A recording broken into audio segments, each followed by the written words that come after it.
8:35, welcome in. Happy Thursday morning as we approach the weekend on KCMO Talk Radio.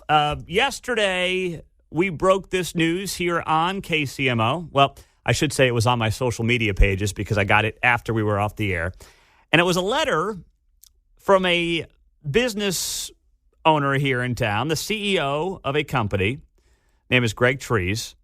And Gregg wrote this email with the subject, Chamber of Commerce is failing us.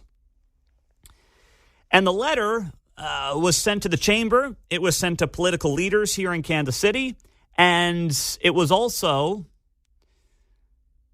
sent to politicians. City manager, a lot of people were on it. And I got my hands on it. You know, it kind of started to circulate. So I shared it on social media. And I wrote, this is an email that a Kansas City CEO with downtown offices sent to the Kansas City Chamber and other business leaders regarding the safety issues for his employees. He says he will be moving his company to Overland Park. And Gregg and I spoke yesterday, and he agreed to join me on the show. Now, it looks like either the number he gave us wasn't the right number, or he doesn't want to join us anymore. I don't know. But he wrote a very powerful letter, and I'm going to share it with you here as we try to get him on the phone. Dear all, I write this email with hope and love for our city. If you have a business in downtown Kansas City, you are aware of the problems we are having with crime and homelessness.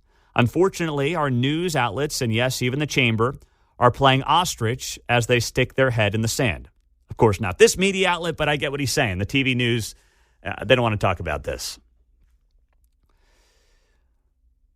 The letter goes on to note, just my own experiences running an office and living in the Crossroads District are shocking. In the last 6 months, my employees have endured 2 car thefts, catalytic converter thefts, harassment from homeless, human feces, used syringes, and spent bullet shells. My neighbors have had employees robbed, spit on, and more injustices. My wife, he writes here, needs to carry a gun to walk our dogs at night because homeless men follow her on our streets. He says it's even worse on the east side of the city. If the chamber really cared about our businesses and its employees, they would hold the mayor and the city council accountable. He said, I'm sorry to write to you all, but Mr. Reardon, that is Joe Reardon, who is the CEO of the Chamber of Commerce, keeps canceling my meetings with him. I applaud the chamber's work on other issues, but when my lease expires, I will be moving my company to Overland Park. So I can look at a new grad's parents in the eye and say your child will be safe working at our company. He says there's not an employer downtown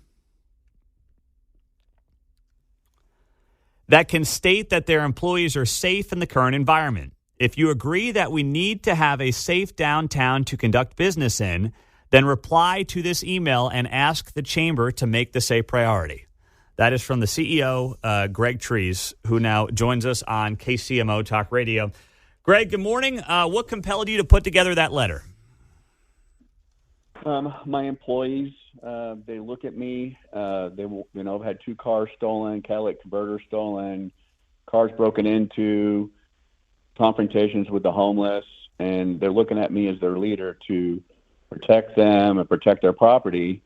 And so I've been trying to get the city and the Chamber of Commerce to address the issue, and just for them. And I have difficulty trying to get people want to come work downtown. If this gets worse, I'm going to have more difficulty getting people to come work downtown. And when it comes to the Chamber of Commerce, I mean, you know, I saw here you talked to another media outlet after this broke yesterday, and you pay $3,800 to the Chamber of Commerce. And, you know, I've been wondering for quite some time where the chamber is standing up for its own members and pointing some of this out. Where have they been? You say you have not been able to get a meeting with the chamber on this very issue. Why do you think that is?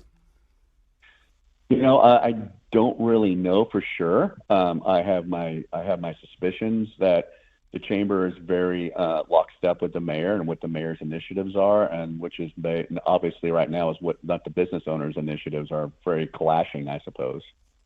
Why do you think it is there haven't been more of you? Why I wondered it for many months. Why more business owners? You guys pay the chamber, you pay the taxes to make this city run, and you've got employees who now you believe, and you're clearly seeing, are at risk. Why are other businesses not willing to do what you have done here this week?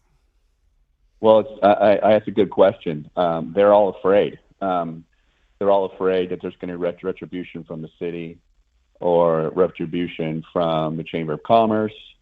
I'm already starting to feel it, I think. So we got a letter from the mayor's office and went to the media outlet that I spoke at last night. And they are ignoring the situation. I was very disappointed. They said they will meet with me, but I've met with them before. I mean, meeting with me is not going to do any good. What we really need is for them to put together a program to deal with this and tell all the business owners downtown, here's how we're going to deal with this issue. One of the things they said was homeless is not illegal, which I totally agree with. I don't mind. I serve the homeless. I take care of the homeless. But it is illegal to defecate in public. It is illegal to litter. It is illegal to spit on people. It is illegal to threaten people. And so in a lot of these there's aggressive population in the homeless community that is doing this, and we just want them off our streets so that way we can walk safely up and down them. So you have met with the city previously, Greg. The meetings have kind of just been what, a dog and pony show, for lack of a better phrase? Yes. I think they have their heart in the right place. They don't have the police department doesn't have the resources they need to do what they need to do. And when you say you're already feeling some of the heat for this letter coming out yesterday, I mean, what are people doing, whether it's politicians or just people in town? What are you getting? I'm getting the city is saying that I mentioned diversity DEI in the letter, which is the main initiative for the Chamber of Commerce, which I'm a huge supporter of. I support DEI very much, but that is not the only thing that's wrong with our city. There are multiple problems in our city, and multiple issues need to be dealt with. And I want to see the same amount of energy and focus from the Chamber of Commerce for us to be able to operate our businesses safely. Gregg Trees is joining us, CEO, downtown location. He's got Dialect, and he's on KCMO after the letter that he sent out to the Chamber and to other business owners here across Kansas City. Gregg, since we got a little bit of a late start, do you mind hanging on for a few minutes and we can keep the conversation going on the other side?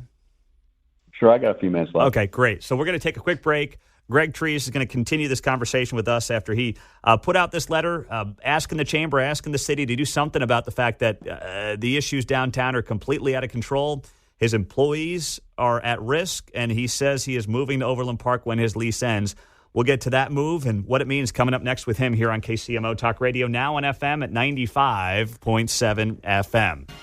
Dialectic Engineering CEO Gregg Trees sent out this email to Chamber of Commerce folks, business leaders, and political leaders in Kansas City this week. And he said that, unfortunately, he's got an untenable situation downtown for his employees where they have been spit on. They have dealt with harassment from homeless. They have had car thefts, catalytic converter thefts, human feces, syringes, spent bullet shells.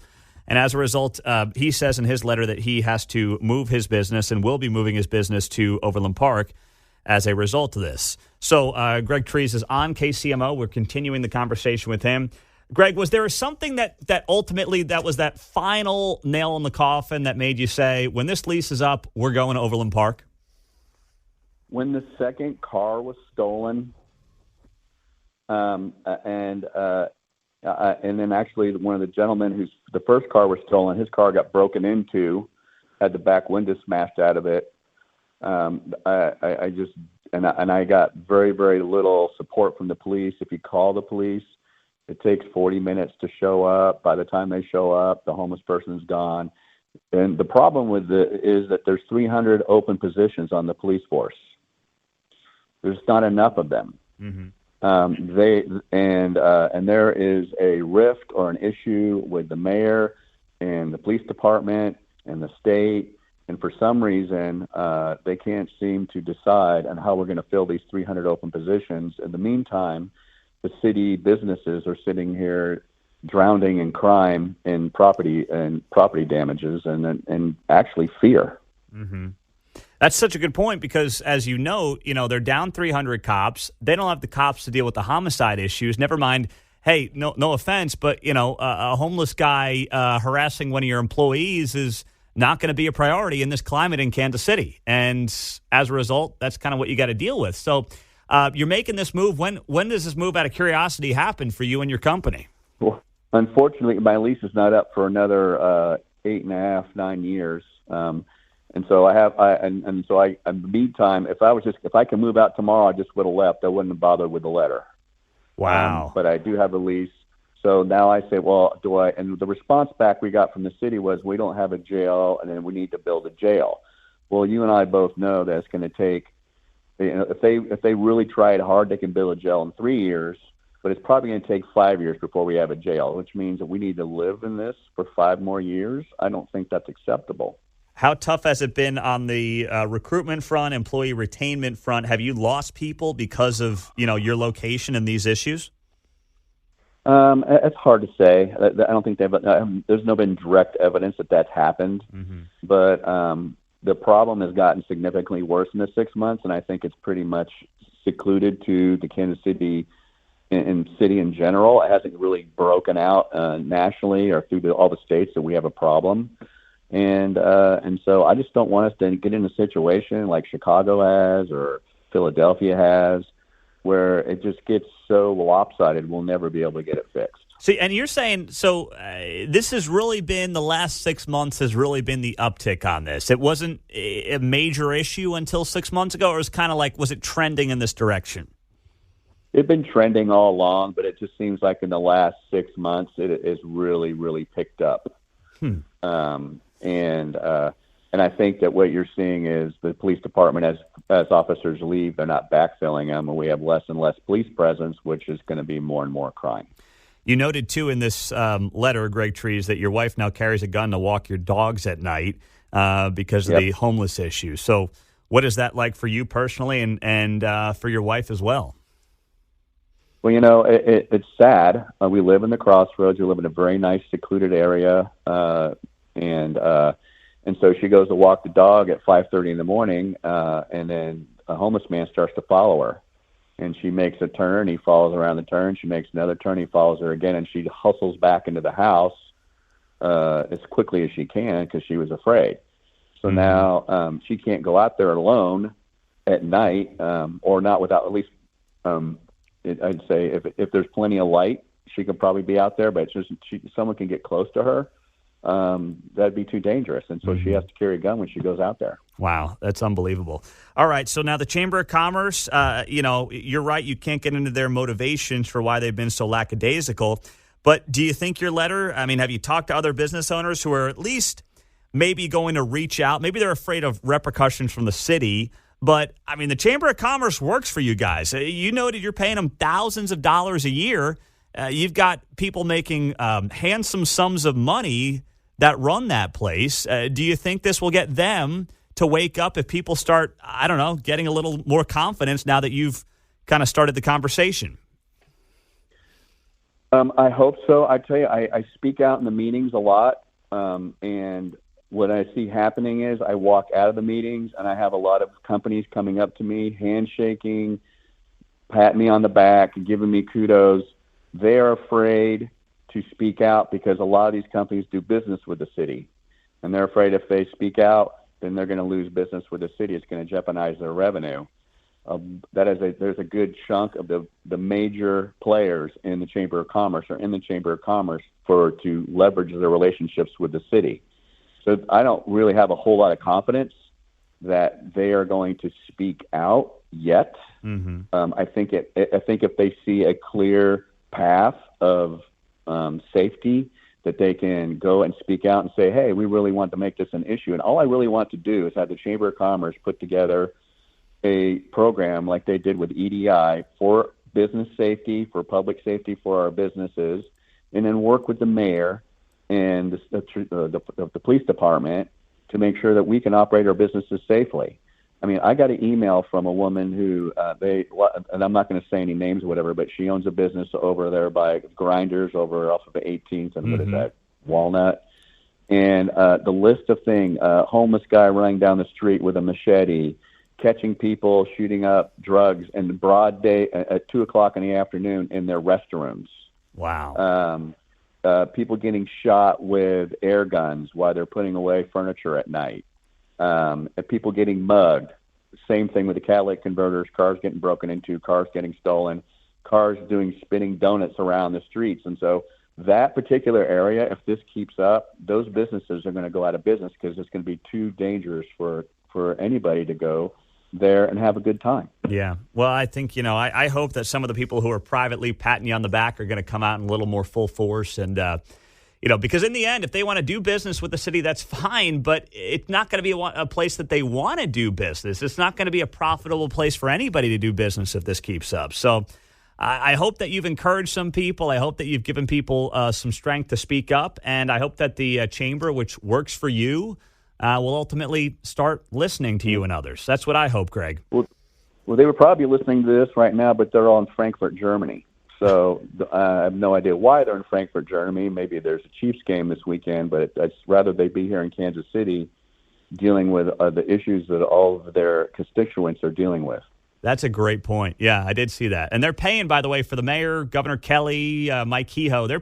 You're paying for the mayor's trip over there. It's just it's sad. It's really sad. Mm-hmm. Well, Gregg, thank you for your voice. We appreciate you. We'll talk to you soon. Have a great day. All right. Thank you. Bye-bye.